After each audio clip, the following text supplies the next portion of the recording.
أسعدتم أوقاتا أعزائي المشاهدين مع هذه الحلقة والتي بعنوان التوزيع الإداري للمناطق الكردية في سوريا، وهي دراسة قمت بها في نهاية العام 2012 وبداية العام 2013.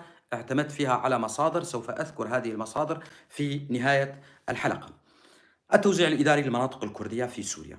يعتبر الكرد أحد شعوب غرب قارة آسيا، وقد اتخذوا من الجبال الواقعة في تركيا الحالية. أنا سوف أسمي الدول بمسمياتها كي يعرف كل المستمعين ما أقصد، ولكن هذه الأرض أرض كردية كردستانية.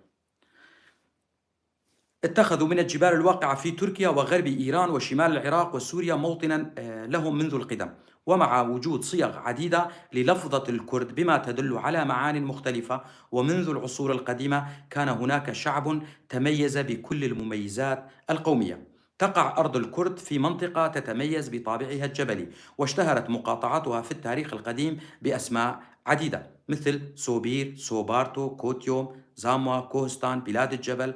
ولا تؤلف كردستان اليوم أرض ذات حدود سياسية معينة معترف بها، ولا تؤلف كردستان اليوم أرضا ذات حدود سياسية معينة معترف بها، وإنما تشكل جزءا من أراضي دول تركيا، إيران، العراق، سوريا. أما أسلاف الكرد فهم لولو، كوتي، حوري، ميتاني، كاشي، ميدي، ماني وكاردوخ. وهناك في منطقة الجزيرة العليا السورية الحالية تلال أثرية، تل موزان أي أوركيش، وتل ليلان، شاغر بازار، أشوكاني أو وشكاني.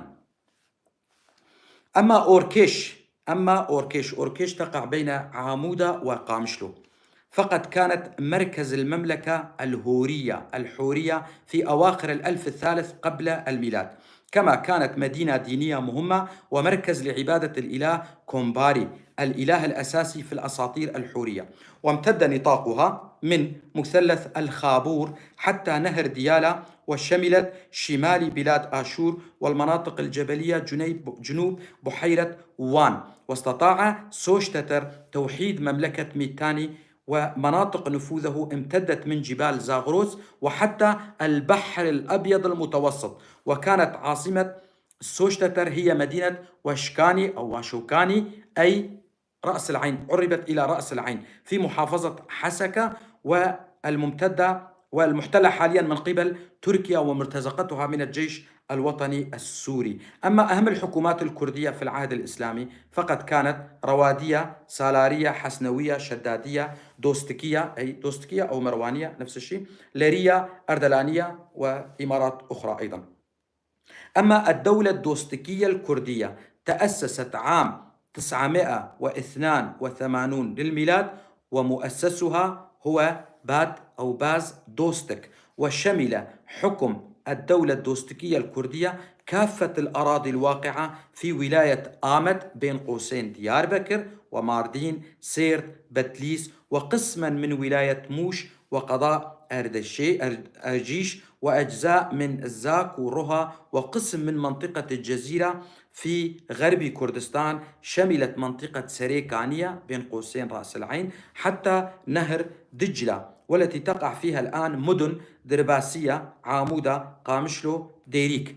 أي الدولة الدوستكية التي تأسست في العام 982 شملت كافة المدن التالية، يعني مواقعها من سريكانية إلى ديريك. أي بمعنى في ذاك الوقت لم يكن هناك اسم ولا ذكر ولا رائحة للدولة السورية. دامت الدولة الدوستكية حوالي 100 عام. تم تقسيم كردستان للمرة الأولى بين الصفويين والعثمانيين بعد معركة شالدريان عام 1514 للميلاد، كما تم تقسيمها للمرة الثانية في اتفاقية سايكس بيكو عام 1916 للميلاد. الآن نأتي إلى منطقة الجزيرة أي حسكة. تعتبر منطقة الجزيرة من المناطق الهامة في سوريا، وتقع في الشمال الشرقي من سوريا، تحدها من الشمال تركيا أو شمال كردستان، ومن الشرق جنوب كردستان أو العراق، ومن الجنوب محافظة دير الزور، ومن الغرب محافظة الرقة. مساحة تبلغ مساحة منطقة الجزيرة 23,333 كيلومتر مربع. التسمية سميت بهذا الاسم نظرا لوقوعها بين نهري دجلة والفرات.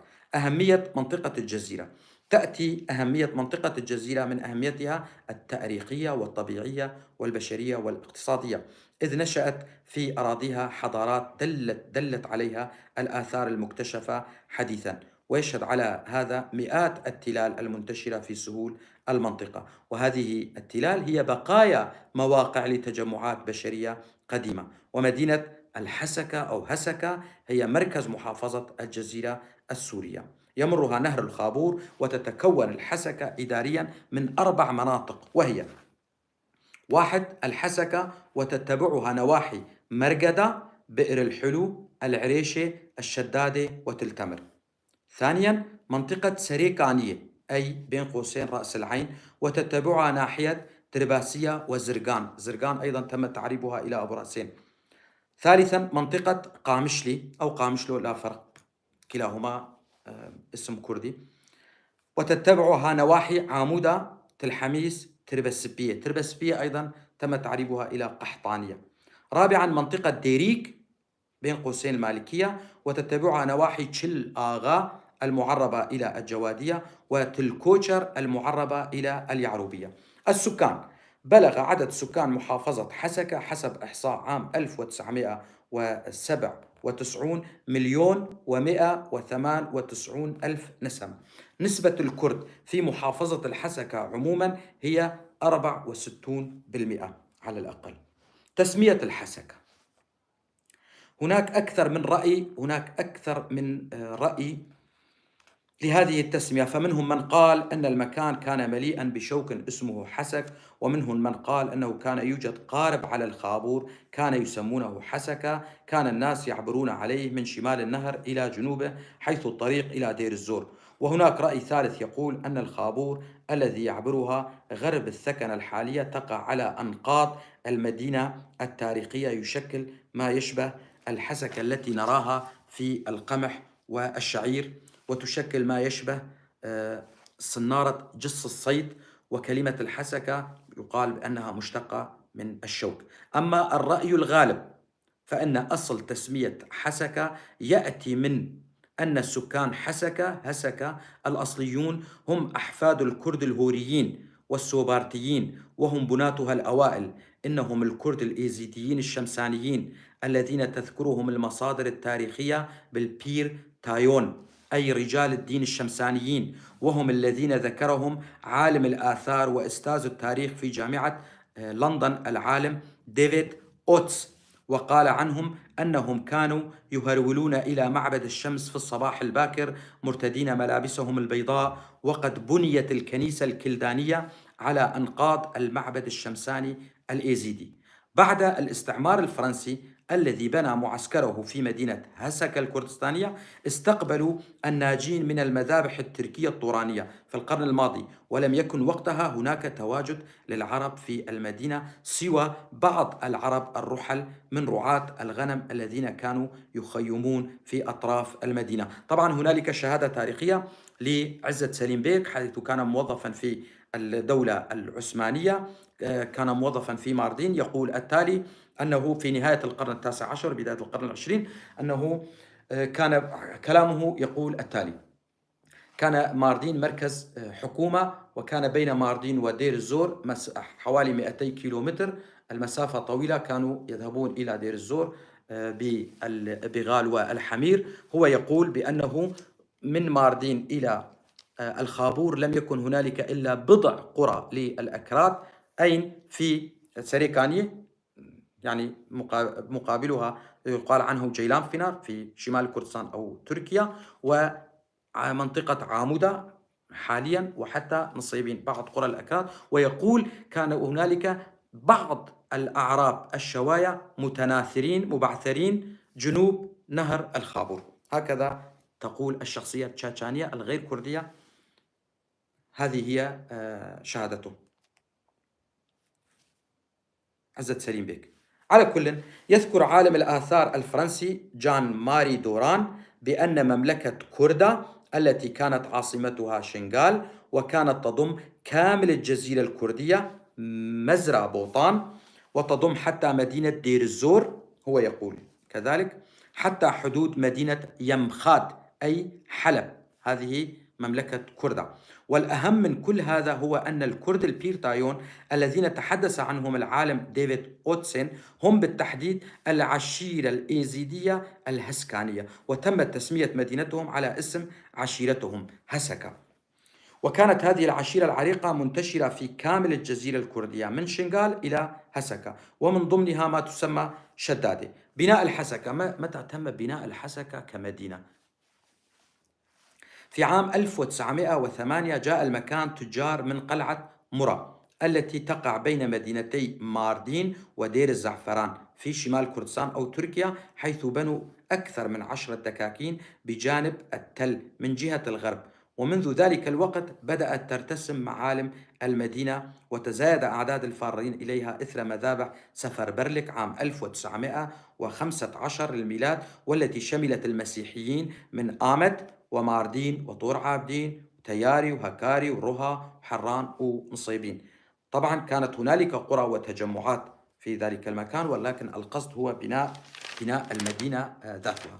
الآن نأتي إلى توطين العرب البدو في حسكة من قبل العثمانيين وإجراءات النظام السوري في محافظة حسكة. في العام 1907-1908 وأثناء حكم السلطان عبد الحميد الثاني الذي لم يبقى له سلطة فعلية وكان تحت الإقامة القسرية، وإنما السلطة الفعلية كانت بيد الاتحاديين، وكنتيجة لضعف الإمارة الملية الكردية قام الاتحاديون الأتراك بتغيير الطبيعة الديمغرافية في أراضي الملان، وفرض اللغة التركية على الدوائر الرسمية وأماكن التجارة الحكومية، وقاموا بتوطين العرب البدو في أراضي الكرد بحجة عمليات إصلاحية وعمرانية. وبني حينها 700 قرية من دير الزور إلى أراضي الكرد، وتم بناء سكنة عسكرية في موقع مدينة حسكة الحالية عام 1907 للميلاد، حيث وزعت الدولة العثمانية أراضي الإمارة الملية على البدو العرب من عشيرة الجبور القادمين من دير الزور، وأصلهم من شرق شبه الجزيرة العربية، وعشيرة البقارة القادمين من شمالها، وعشيرة طي كذلك وأصلهم من العراق، بهدف تحويلهم إلى حضر وتوطينهم في البلاد الكردية. وقاموا بتشجيع البدو الرحل على الاستقرار في الأرض وإعمارها بآلاف البيوت الطينية الحجرية، وتقديم إعفاءات ضريبية سخية لهم. وقد بنيت التجمعات الحضرية الكبيرة نسبيا في المواقع التأريخية الأثرية، وهي نفسها مدينة حسكة حاليا. طبعا في العام 1908 كما ذكرنا سابقا جاء مجموعة من التجار وهم من السريان أو المسيحيين من قلعة مراوية، وبنوا بيوتا ودكاكين فيها. وفي العام 1933 للميلاد تم استقبال المهاجرين النصاطرة ممن يدعون بأنهم آشوريون الذين كانوا في العراق منذ العام 1926 وقدموا إليها من جنوب الأناضول الذي غادروه مع بداية تكوين الجمهورية التركية، وبقوا من عام 1926 في العراق حتى هجرتهم إلى كردستان أي غربي كردستان حالية ودولة دمشق السورية عام 1933، كما تسارع انتقال العشائر العربية إلى نصيبين التي انفصلت عن حلب حينها بعد معاهدة لوزان عام 1923 للميلاد، وأصبحت نصيبين مقسمة إلى قسمين، قسم شمالي وقسم جنوبي تم بناؤه من قبل الفرنسيين، وسميت قامشلي، حيث توافد إلى قامشلي الكثير من العوائل المسيحية من نصيبين وماردين، وسكنوا مع الكرد الحضر في المنطقة. وتسارعت وتيرة سير عشيرة طي في عملية التحضر كما هو الحال مع أخوتهم من عشائر الجبور والبقارة في الحسكة طبعا. ولا ننسى بأن الكثير من الكرد أيضا توافدوا إلى محافظة حسكة إثر مذابح سفر برلك. وبالرغم من ذلك لا زالت تخرج لنا العملة المصكوكة للدولة الدوستكية والميدية والميتانية، وتاريخ الإمارات الكردية الإسلامية، وبخاصة الإمارة الملية التي تم حرق الكثير من وثائقها التي هي عبارة عن معاهدات واتفاقيات وملكيات الأراضي الموقع عليها من قبل سلاطين الدولة العثمانية والسلطان العثماني عبد الحميد الثاني الذي تم نفيه من قبل الاتحاديين.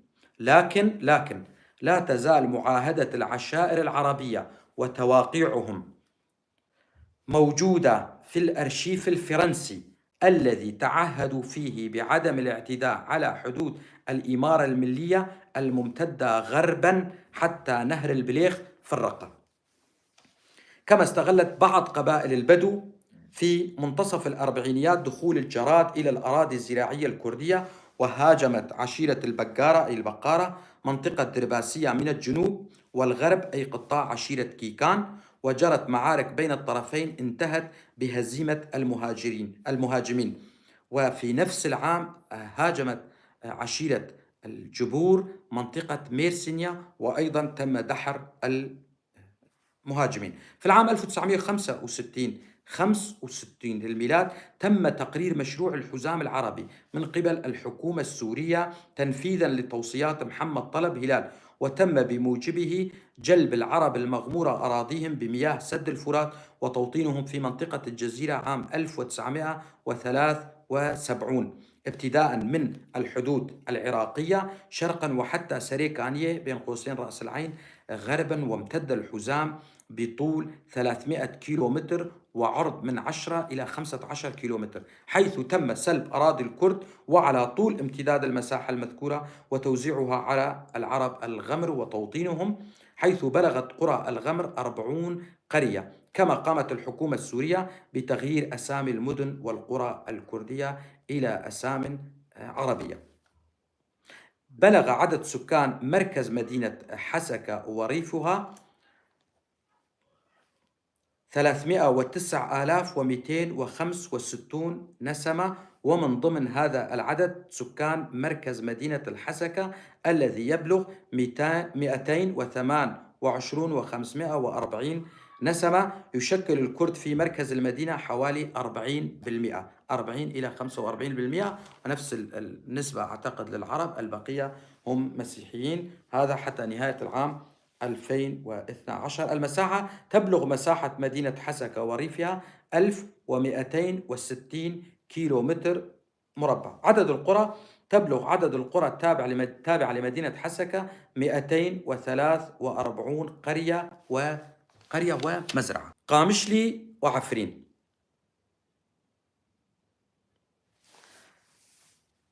قامشلي مدينة كردية تقع ضمن الجغرافيا السورية في جهة الشمال الشرقي على الحدود مع تركيا، وعلى مقربة من سفح جبل طوروس، ولا تبعد أكثر من 10 كيلومتر عن جبال طور عابدين، وهي مركز منطقة وتتبع إداريا لمحافظة حسكة.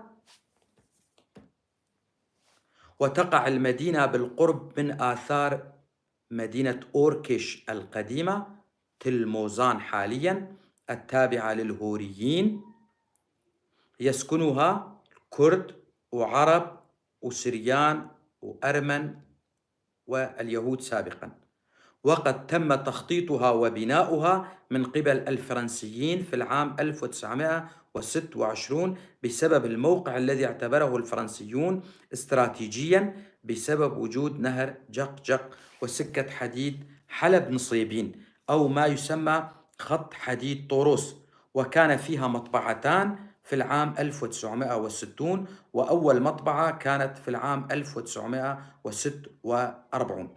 سميت بعروس الجزيرة السورية لوفرة خيراتها الزراعية والنفطية والثروة الحيوانية.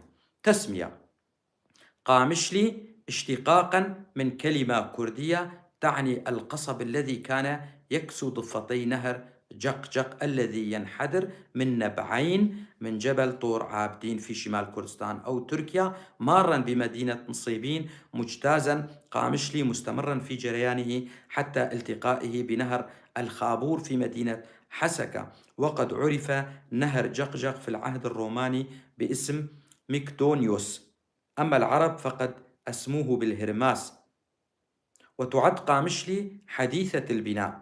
بلغ عدد سكان قامشلو أو قامشلي حوالي نصف مليون نسمة عام 2003. يشكل الكرد حوالي 80% من مدينة قامشلو. مساحة قامشلو 658 كيلومتر مربع، وتتبع لها 133 قرية. عفرين. تقع عفرين في الزاوية الشمالية الغربية من سوريا، وهي منطقة تابعة إداريا لمحافظة حلب. في العهد الروماني كان يمر من موقع مدينة عفرين الحالية إحدى الطرق الرومانية السريعة، لذلك كان من الضروري أن يكون هنالك جسر. وقد أظهرت الحفريات التي كانت تجري في الحي الجنوبي من المدينة القديمة، أي على الجهة الجنوبية من شارع طريق جنديرس، أحجار بناء ضخمة ربما كانت أساسات لأبنية قديمة أو أحجار القاعدة لذلك الطريق الروماني القديم. وتذكر كتب التاريخ أنه في القرون الوسطى حوالي القرن الرابع عشر للميلاد كان في موقع المدينة جسر يسمى جسر قيبار، على اسم المدعو قيبار صاحب حصن قيبار، الذي لا تزال تشاهد في شمال غربي قرية عرش قيبار الحالية. وفي أواخر العهد العثماني كان في المدينة خان لإيواء المسافرين وحيواناتهم بجانب الجسر في مكان مبنى البلدية الحالي تقريبا. وبعد وضع الحدود السورية التركية بموجب اتفاقيات فرنسية تركية في العام 1922، قسمت المنطقة بشكل رسمي إلى قسمين، فبقى القسم السوري دون مركز إداري تحل محل مكان مدينة كلس التي بقيت كافة الوثائق الإدارية وما يتعلق بأمور الناس الشخصية والسجلات النفوس وغيرها في كلس. وحينما سمى الفرنسيون القسم السوري من جبل الكرد بقضاء كرداغ في نفس العام، كان لابد من تأسيس مركز إداري للقضاء، فوقع اختيارهم الأخير على موقع مدينة عفرين أو آفرين الحالية بجانب الجسر الجديد الذي كان الألمان قد أقاموه هناك في أواخر القرن التاسع عشر. ولذلك كان الناس يسمون المدينة إلى أمد قريب بكوبري أي جسر بالتركية. وباشر الفرنسيون ببناء الأبنية الحكومية ابتداء من العام 1923. التسمية. تعددت الآراء والأقاويل حول أصل التسمية، فمنهم من يجعله كرديا صرفا من آفاروي أي الماء الحمراء العكرة. أما أول اسم لي هكذا مكتوب في المصادر، ولكن سأقول لكم أول اسم بالفعل متى تم ذكر اسم عفرين.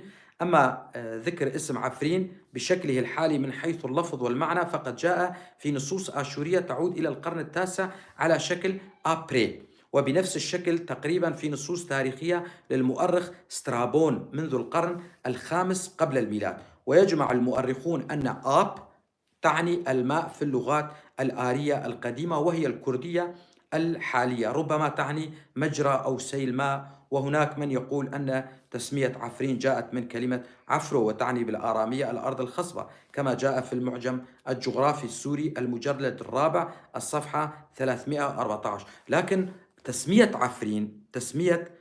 عفرين أصلا مذكورة منذ العهد الساساني الكردي، والآفرين آفرين أي البركة، هذا الاسم قديم جدا.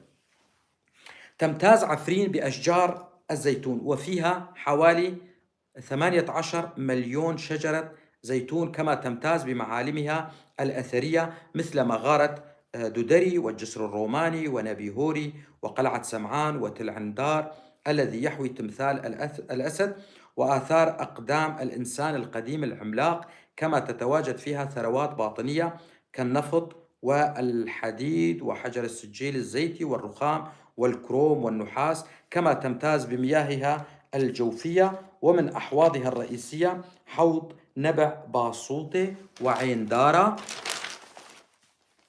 وحوض نبع كفر جنة، وحوض نبع قرمكة في نبي هوري، وحوض نبع شيخ الحديد.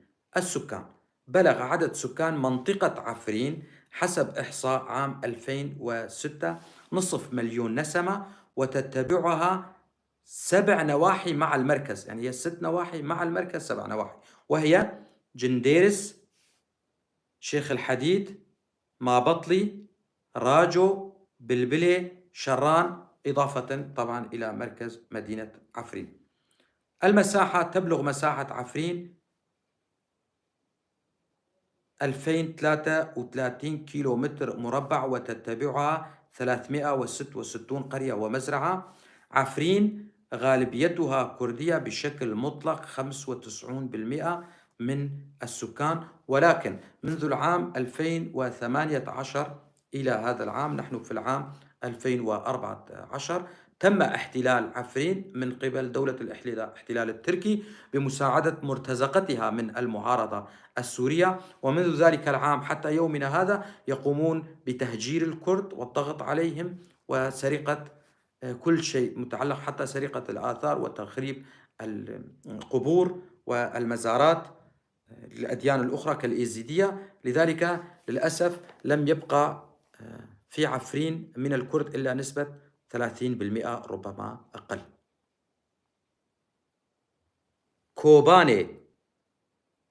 كوباني المعربة إلى عين العرب تقع في الجغرافيا السورية الحالية في الشمال من هذه الجغرافيا، وهي منطقة تابعة إداريا لمحافظة حلب، تقع على بعد 30 كيلومتر شرقي نهر الفرات، وحوالي 150 كيلومتر شمال شرق حلب. غالبيتها الساحقة من الكرد وفيها بعض العرب، وكان يسكن فيها الكثير من الأرمن الذين نجوا من مذابح الأرمن وقد هاجروها إلى مدينة حلب والولايات المتحدة الأمريكية. كانت فيها 3 عيون ماء كبيرة جف آخرها في العام 1985، وقد خططت شوارعها من قبل الجيش الفرنسي، وبعض دوائرها الرسمية سرايا كانت بالأصل مخافر قديمة للجيش الفرنسي.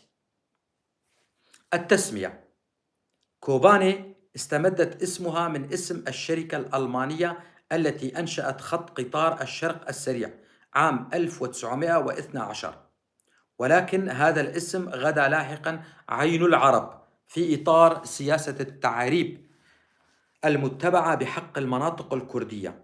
وأجمع العديد من المسنين في المنطقة عن حكاية هذه التسمية، وما أجمعوا عليه هو أنه كان يوجد في المنطقة نبعان. الأول كان يسمى بكانيا مرشدي، أي نبع مرشدي، في حين سمي الثاني بكانيا عربة، نبع العرب، لأن العرب الرحل كانوا يأتون صيفا مع مواشيهم إلى المنطقة من وادي الرقة، وكان ذلك النبع مصدر مياههم. وهذا معناه أن سكان المنطقة الكرد هم الذين أطلقوا اسم عين العرب على نبع يقع ضمن منطقتهم. ويقال بأن الشيوخ العرب في تلك الفترة يقرون بالوضع ويعترفون بكون برية كوباني تابعة للمنطقة الكردية منذ البدايات. كوباني كانت تابعة سابقا لمدينة رها، أي هي كلمة كردية قديمة من العهد الساساني، الإمبراطورية الساسانية، أي رها أي جمع من الناس. ولكن بعد تقسيم الحدود بين فرنسا وتركيا في العام 1921 أصبحت كوباني مركزا للمدينة. عدد السكان: بلغ عدد سكان كوباني أكثر من 350 ألف نسمة بحسب إحصاء عام 2006. المساحة: تبلغ مساحة كوباني 2800 كيلو متر مربع، وتتبع لها عدد من النواحي الإدارية كالصرين والشيوخ، و400 قرية. ناحيتا صرين والشيوخ عربيتان. وتبلغ عدد القرى التابعة لناحية صرين حوالي 120 قرية، منها 30% قرى كردية. أما ناحية الشيوخ فتبلغ عدد القرى التابعة لها 65 قرية، منها 65% قرى كردية. أما مركز مدينة كوباني فنسبة الكرد فيها 100%، وبقية القرى كردية خالصة، فتصبح نسبة الكرد في منطقة كوباني 75%. الآن نأتي إلى سريكانية واشوكاني. سريكانية المعربة إلى رأس العين مدينة أثرية كردية تقع في الجغرافيا السورية في شمال محافظة حسكة على الحدود التركية، حيث تبعد حوالي 85 كيلومتر عن مدينة حسكة، وهي مركز منطقة وتتبع إداريا لمحافظة حسكة، وهي مدينة قديمة جدا. كما دلت المكتشفات الأثرية في تل حلف ودلت على وجود شعب قديم عريق عبر التاريخ باسم الشعب السوباري الذي أسس دولة كبيرة. ويقول العلامة محمد أمين زكي نقلا عن المؤرخ سير سيدني سميث: كان هناك في العهود القديمة منطقة شمالها بحيرة وان، وشرقها كركوك، وجنوبها بابل، وغربها وادي الخابور، وكان يستقر في هذه المنطقة شعب باسم السوباريون. والسوباريون في القسم الغربي من نهر دجلة كانوا يعرفون باسم الهوريين أو الحوريين، وكانت عاصمة الدولة التي شكلها الشعب السوباري هي تل حلف. إذن السوباريين هم نفسهم الهوريين الحوريين، سوباري حوري يكن. وكانت عاصمة الدولة التي شكلها الشعب السوباري هي تل حلف، وكانت العاصمة معروفة باسم واشوكاني، ويعود ذلك إلى أواسط الألف الرابع قبل الميلاد، أي حوالي 3500 عام قبل الميلاد. التسمية سريكانية تعني بالعربية رأس العين، وذلك بسبب ينابيعها، وتشتهر بينابيعها الكبريتية. والتسمية القديمة هنالك البعض يقول آش وكاني أي الطاحونة والماء، ولكن أعتقد هذا رأيي وأنا مقتنع بهذا الرأي أنه آت من وش كاني. وش كاني، وش بالكردية تعني العذب، كاني تعني الماء، النبع، أي النبع العذب. هذا رأيي. وقد تم تعريب اسم المدينة مثل غيرها لتصبح رأس العين. عدد السكان: عدد سكان سريكانية مع الريف 124 ألف نسمة، أما عدد سكان المدينة فيبلغ 40 ألف نسمة. مساحة سريكانية هي 3439.24 كيلومتر مربع، وعدد القرى التابعة لها 137 قرية. الآن لم يبقى فيها كرد ولا عرب، وإنما فيها المستوطنون بعد احتلالها من قبل دولة الاحتلال التركي في العام 2019 في أكتوبر تشرين الأول عفوا، واستوطنها الغرباء من بقية المناطق، حيث جلب المرتزقة عائلاتهم وأهاليهم إليها. للأسف لم يبقى فيها. سمعت طبعا بأن أحد الأصدقاء قال بأن لدي إحصاء دقيق للباقين في سريكانية بأنهم الأصليون، طبعا السكان الأصليين، بأنهم 60 شخص فقط، عرب وكرد. ربما لديكم معلومات أكثر، لا أعرف بالضبط كم بقي من السكان الأصليين في سريكانية. نأتي إلى عامودة درباسية غريسبي. أولا عامودة، مدينة عامودة تقع مدينة عامودة في الشمال الشرقي من سوريا على الحدود مع تركيا، وتتبع لمنطقة قامشلي في محافظة حسكة. تقع غرب مدينة قامشلي، تبعد عنها حوالي 30 كيلومتر، وشمال شرق مدينة حسكة وتبعد عنها 80 كيلومتر، ويمر فيها نهر صغير يدعى نهر داري. يوجد فيها 3 تلال أثرية: موزان أي أوركيش، موزان أوركيش، وتل شاغر بازار، وشرمولة. وقد تم التنقيب والكشف عن تاريخها، كما ذكر اسم عامودة في كتاب نشوة المدام في العودة إلى دار السلام للمؤلف الشهير العلامة محمود الآلوسي، حيث زارها في رحلته سنة 1267 للهجرة، وذكر أن فيها 70 بيتا، وفيها مسجد وهذا يفيد بأنها كانت عامرة قبل 150 عام، وهي من أقدم قرى ومدن محافظة حسكة. التسمية، سأقول لكم التسمية القصة الأسطورية التي يتداولها المسنون، قصة أسطورية أي غير حقيقية خيالية، تفيد بأن ابنة ملك ماردين قد ولدت سفاحا، وأمرت بإبعاد ابنها، فعلقه المكلف بهذه المهمة على عامود ونصبه قرب تل عامودة حاليا. وعندما اكتشفته قافلة مرت من ذلك المكان، تناقل القوم قصة العامود والطفل، وأصبحت المنطقة تعرف باسم العامود. وعندما بنيت القرية سميت عامودة، ليس صحيح، عامودة، آمدة، آمدية، كلها أسامي كردية.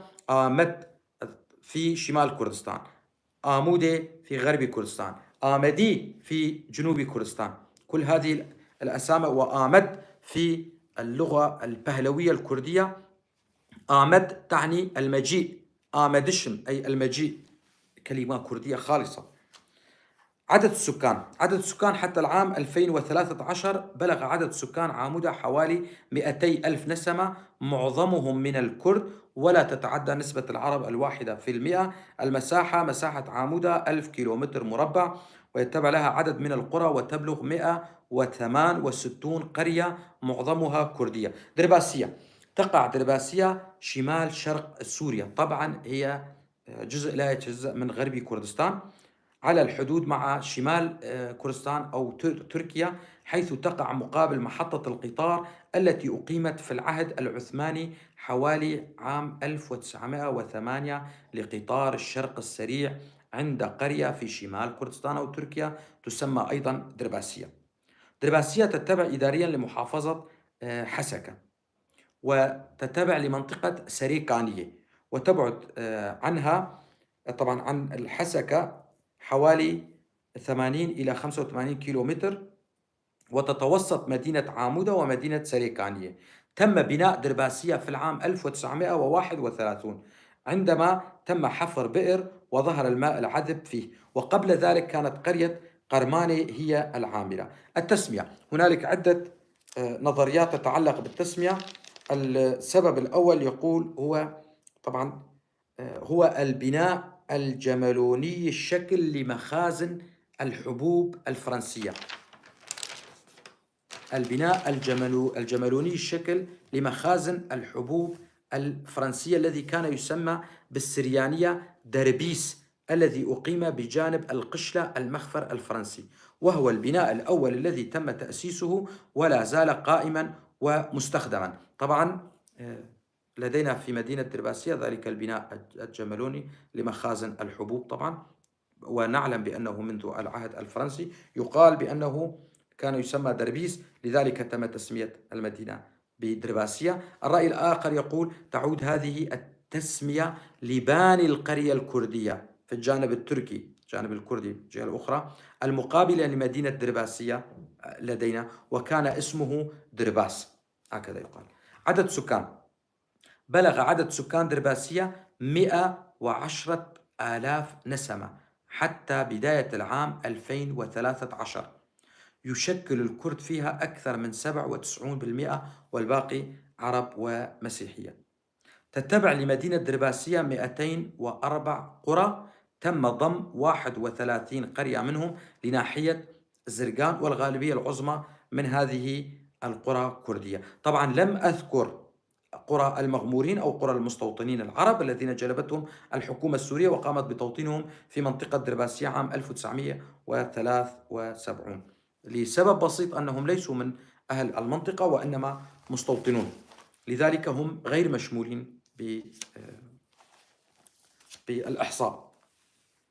نأتي إلى غريسبي أي تل أبيض.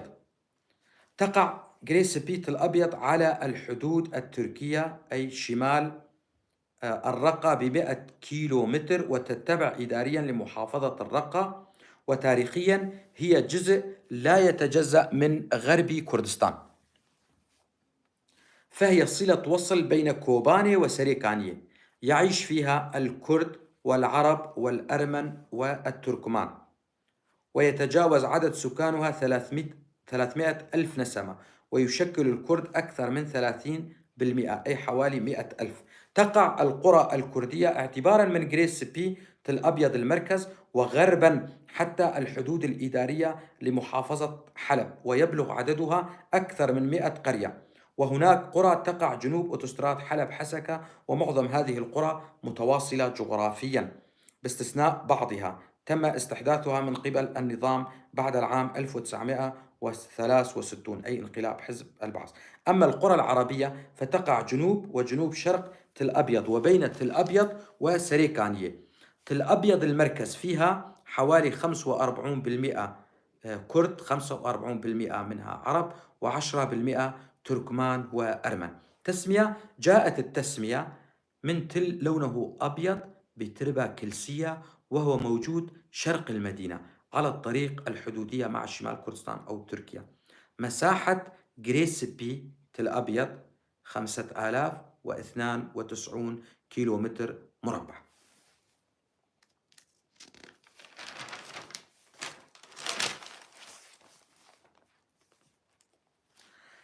الآن نأتي إلى تلتمر، تلبراك، زرقان. تلتمر عندما أقول تقع شمال شرق سوريا فأنا أقصد كدولة معترف بها بشكل رسمي، ولكنها أرض كردية كردستانية. تلتمر تقع شمال شرق سوريا، وهي مركز ناحية تتبع منطقة حسكة، وتبعد 40 كيلومتر عن مدينة حسكة، و35 كيلومتر عن مدينة سريكانية على ضفة الخابور، وعلى امتداد لمسافة 1 كيلومتر تقريبا. يحدها من الجهة الشرقية الطريق الواصل بين حسكة وسريكانية، وأما جنوبا فيحد البلدة الأوتوستراد الذي يصل بين حلب وقامشلو. في العام 1933 إلى 34 كانت بداية التوافد على هذه المدينة، حيث أن سكان القرية الأصليين كان لا يتجاوز 15,000 نسمة، ولكن اجتذبت العديد من الأشخاص بسبب الموقع الاستراتيجي لها. أما القرى التابعة لهذه المدينة فلها تاريخ طويل يمتد إلى العصور القديمة، كما أثبتت أعمال التنقيب في بعض التلال القريبة من المدينة. هنالك رأي فيما يتعلق بالتسمية يقول بأن التبادل التجاري بين القوافل التجارية والسلعة الأساسية للتبادل كانت التمر، لذلك وهنالك تل لذلك سمي بتل تمر، وهذا الرأي غير صحيح. الرأي الغالب هو أن صاحب هذه المنطقة كان تمر أو زور تمر آغا الملي الكردي نتيجة لاسمه، وهذه الأراضي كانت له تم تسميتها بتل تمر. عدد سكان مدينة تلتمر حوالي 45 ألف نسمة، تتوزع بالتساوي بين الكرد والعرب والمسيحيين، وذلك حتى العام 2013. تبلغ مساحة تلتمر 1980 كيلومتر مربع، وتتبع لها 76 قرية. تلبراك أيضا تقع في شمال شرق سوريا، حيث تقع غرب نهر جقجق أحد روافد نهر الخابور، وهي مركز ناحية تابعة لمحافظة حسكة لمنطقة حسكة، تبعد 42 كيلومتر عن مدينة حسكة، كما تبعد 45 كيلومتر عن مدينة قامشلي. تلبراك من التلال الأثرية، يعود تاريخ هذه التلال إلى 3500 قبل الميلاد، أي من عهد الخوريين. بلغ عدد سكان تلبراك حوالي 50 ألف نسمة حتى العام 2013، ومساحتها 116 كيلومتر مربع، وتتبع لها 252 قرية ومزرعة، من ضمنها 73 قرية كردية تقع كلها في الجهة الغربية من تلبراك. نأتي الآن إلى زرقان أيضا تقع في شمال شرق سوريا، أي الأصح غربي كردستان، وهي مركز ناحية تتبع لمنطقة سريكانية، وقد تم اعتمادها ناحية ولم يتم نقل الدوائر الخاصة بالناحية، وتبعد عن سريكانية 28 كيلومتر وعن الحسكة 80 كيلومتر. تسمية طبعا تم تعريبها إلى أبو رأسين، وذلك بسبب وجود تلين في المدينة ملتصقين ببعضهما البعض ويشكلان رأسين متقابلين، ولكن اسمها زرقان. عدد سكان منطقة زرقان مع ريفها 41 ألف نسمة في العام 2013.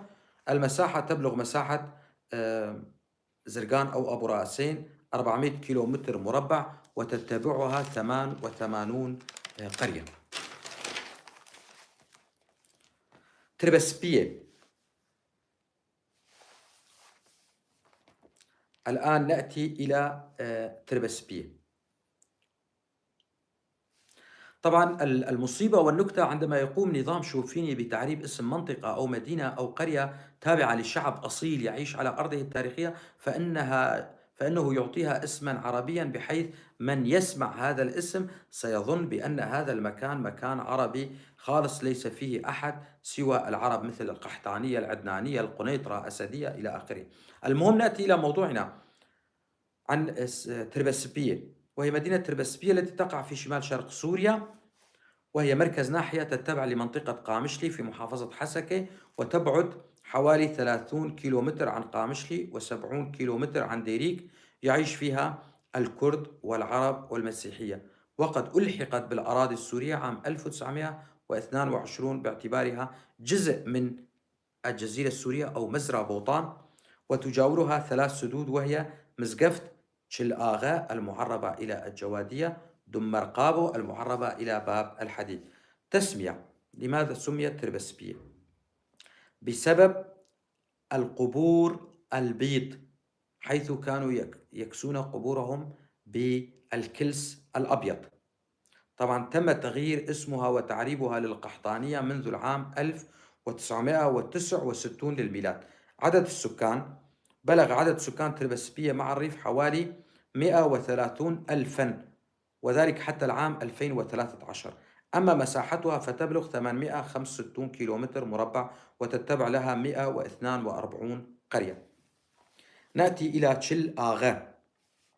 تقع أيضا في شمال شرق سوريا، وهي مركز ناحية تتبع لمنطقة ديريك في محافظة الحسكة، تبعد حوالي 40 كيلومتر عن ديريك المعربة إلى المالكية، وحوالي 30 كيلومتر عن تربسبية، وحوالي 60 كيلومتر عن مدينة قامشلي. يوجد سد تجميعي في تشل آغا اسمه سد الجوادية، أنشئ في العام 1974، يخزن أكثر من 1820 متر مكعب من الماء. تسمية تشل آغا أي 40 آغا بسبب كثرة الأعيان والوجهاء فيها، حيث كان يبلغ عددهم 40 آغا. طبعا تشل آغا تم تعريب الاسم إلى جوادية. عدد سكان في مركز المدينة يوجد حوالي 5000 نسمة من الكرد والعرب، وعدد قليل جدا من المسيحيين الساكنين في المساكن التابعة لمديرية النفط. أما إجمالي عدد سكان تشل آغا يعني مع الريف فيبلغ حوالي 30 ألفا حسب إحصاء العام 2009 للميلاد. تبلغ مساحة تشل آغا 477 كيلومتر، وتتبعها عدد من القرى تبلغ 60 قرية.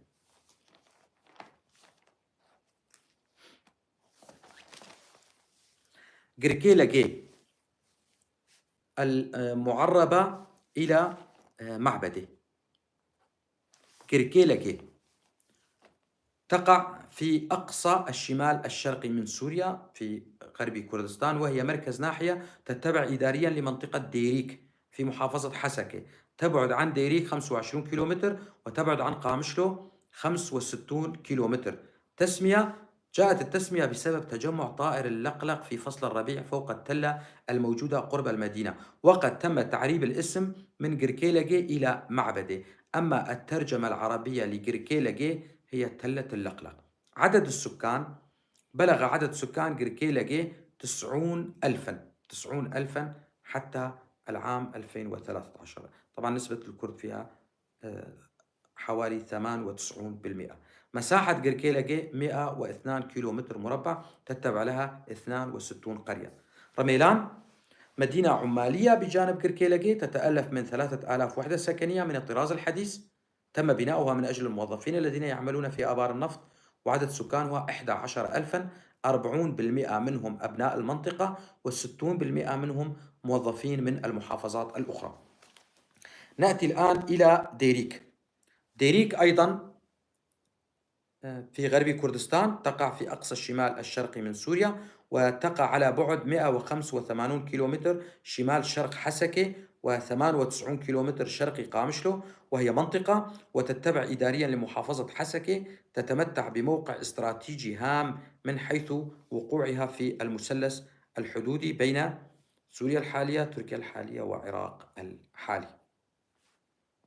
تسمية ديريك أو ديركا حمكو هي نسبة إلى الدير، دير كنيسة، دير الكنيسة. طبعا اسمها أيضا حتى الآن الكرد يقولون عنها ديركا حمكو. في العام 1936 تم تحويلها إلى قائمة مقامية واستبدال اسمها من ديريك إلى قائمة مقامية الدجلة بموجب المرسوم 346 بتاريخ 24 آذار عام 1957. تم استبدال اسم المدينة وأطلق عليها تسمية المالكية نسبة إلى العقيد عدنان المالكي. وبعد ذلك بعد ذلك مخطط عمراني حديث لها، ووسعت مساحتها بشكل كبير وعلى عدة مراحل. كانت منطقة ديريك الحالية ومنذ القرون الوسطى تابعة لإمارة بوطان، حكام مدينة جزيرة بوطان، وكانت آخرها إمارة البدرخانيين التي حكمت في القرنين الثامن عشر والتاسع عشر. من أنهار المنطقة دجلة ورافده صفين، ومن بحيراتها بحيرة سد السفان على نهر الصفين. عدد سكانها بلغ عدد سكان ديريك حوالي 175 ألف نسمة في العام 2013. يعيش في المدينة نفسها حوالي 50 ألف، منهم حوالي 15 ألف من المسيحيين. وديريك أيضا هي إحدى المناطق التي قامت الحكومة السورية بتوطين عائلات عربية كثيرة فيها للتأثير على التركيبة السكانية الكردية فيها. مساحة ديريك 1140 كيلومتر مربع، تتبع لها 126 قرية. الآن نأتي إلى كرد اللاذقية. كرد لاذقية. كرد اللاذقية يشكلون حوالي 40% من سكان الساحل السوري، وهم لا يتكلمون الكردية، إنما هم فقط من أصول كردية. من أهم مراكزهم سلسلة الجبال المسماة باسم جبال الأكراد. جبال الأكراد طبعا ليس فقط تأخذ جزء من أراضي محافظة اللاذقية، بس محافظة اللاذقية وحما وإدلب أيضا.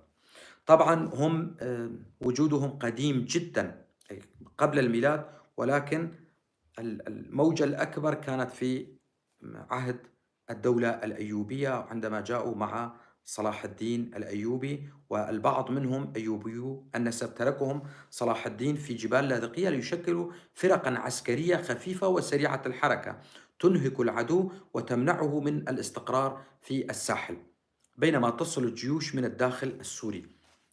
وقد نجحت خطة صلاح الدين في حماية الساحل السوري على مدار 850 عاما. كان جيش المسلمين كلما أراد الهجوم على بيت المقدس يتعرض للهجوم من الصليبيين القادمين من اللاذقية، مما اضطر صلاح الدين لتحرير اللاذقية، وكان أمامه خياران. الأول ترك حامية كبيرة بها لحمايتها، وهو خيار أثبت فشله لسببين: الأول سهولة الالتفاف عليه وضربه من جبلة أو البسيط، والثاني سيخسر المسلمون خدمات هذه الحامية. فالمعركة الأساسية كانت معركة بيت المقدس، لذلك لجأ إلى الخيار الثاني وهو التغيير الديمغرافي بزرع أهله بجبالها. بعد تحرير قلعة صهيون كان للكرد طبعا دور بارز بمختلف الأحداث التي مرت على الساحل. لعل أهم أدوارهم هي هزيمتهم للفرنسيين في المجازر التي شهدتها بابنا عام 1918، وحصولهم على الحكم الذاتي طيلة فترة الحكم الفرنسي لسوريا، ونضالهم الشرس ضد آل الأسد في الثمانينيات. بعض قرى جبل الأكراد، طبعا مصيف سلمى ودورين المريج ومدينة أو ناحية كنسبة والمارونيات عكو شلف كباتي. معلومة فقط: عكو أخبرني الكرد في جنوب كردستان أي إقليم كردستان العراق بأن يوجد لديهم عشيرة باسم أكو، هي نفس هذه المدينة بالإضافة إلى مزين وغيرها، وقرية سيترب أيضا. نأتي إلى الكرد في حلب. يتواجد الكرد في مدينة حلب في أحياء الأشرفية، شيخ مقصود، شرقي وغربي، ويشكل الكرد حوالي 90% من عدد سكان هذه الأحياء. كما يوجد الكرد في السريان والحيدرية وبستان الباشا بنسبة تقدر ب10%، وبذلك يبلغ عدد الكرد القاطنين في مركز مدينة حلب حوالي نصف مليون نسمة حتى العام 2013. أما الكرد في دمشق فيتواجد الكرد في دمشق في أحياء ركن الدين وزور آفا أي دمر والصالحية والقابون وجرمانة، ويبلغ عددهم حوالي 800 ألف نسمة. نأتي إلى كرد الباب وعزاز. طبعا هنالك عشرات القرى الكبيرة التي تتوزع في مناطق الباب وعزاز والسفيرة وحلب. طبعا من تحدث أو بداية عن الكرد وقام بتوثيق وجودهم في تلك المنطقة هو الكاتب أحمد وصفي زكريا، وهو كاتب غير كردي. طبعا كاتب غير كردي. لا أستطيع أن أذكر لكم أسماء كرد منطقة الباب وعزاز لأن الأسماء كثيرة وكثيرة جدا. فقط بعض أسماء القرى في منطقة الباب: شدود، برج، بريش، تلجرجي، الرحال، حدث، سوسنباط، شيخ جراح، شيخ علوان، قباسين، قبة الشيح، نعمان، قرى الباب. عزاز: قعر كلبين، تلاتينية، تلتانة، دوير الهوى، عبلة، كسار، تل المضيق. على كل 35% من ريف عزاز قرى كردية. أما في الباب فعلى الأقل 50% من ريف الباب قرى كردية. عدد الكرد حتى العام 2013 في كل من العزاز والباب بلغ حوالي 150 ألف نسمة، ولكن هذا العدد قليل جدا جدا لأنه لا توجد إحصائية لسبب بسيط، أن عدد القرى والبلدات والمدن الكردية في ريف حلب الشمالي أي الباب وعزاز وغيرها يبلغون 139 قرية وبلدة. الآن آتي إلى المصادر. أورهان مصادر دراستي، طبعا سأذكر لكم مصادر دراستي من أين أتيت بهذه المعلومات التي في دراستي. أورهان محمد علي من كتاب عبد الحميد الثاني. أنيس مديوانية القامشلي. جرنوفيلهم الحوريين أو الحوريون تاريخهم وحضارتهم. الدكتور جمال رشيد أحمد وفوزي رشيد تاريخ الكرد القديم. جوان سعدون بداية نشوء الحسكة وتوطين العرب البدو فيها من قبل العثمانيين. خالد عيسى دراسات تاريخية الحزام العربي في ذكراه 30. عبد الرقيب يوسف الدولة الدوستكية في كردستان الوسطى. محمد أمين زكي تاريخ الدول والإمارات الكردية في العهد الإسلامي. محمد جمال مراحل تاريخ إعمار الجزيرة السورية. محمد عبدو علي جبل الكرد عفرين دراسة تاريخية اجتماعية توثيقية وجغرافية شاملة. بحث عن كرد الباب وعزاز المهندس ياسر كوكو. هذه كانت الدراسة، أتمنى أن تكونوا قد استفدتم منها. لكم جزيل الشكر.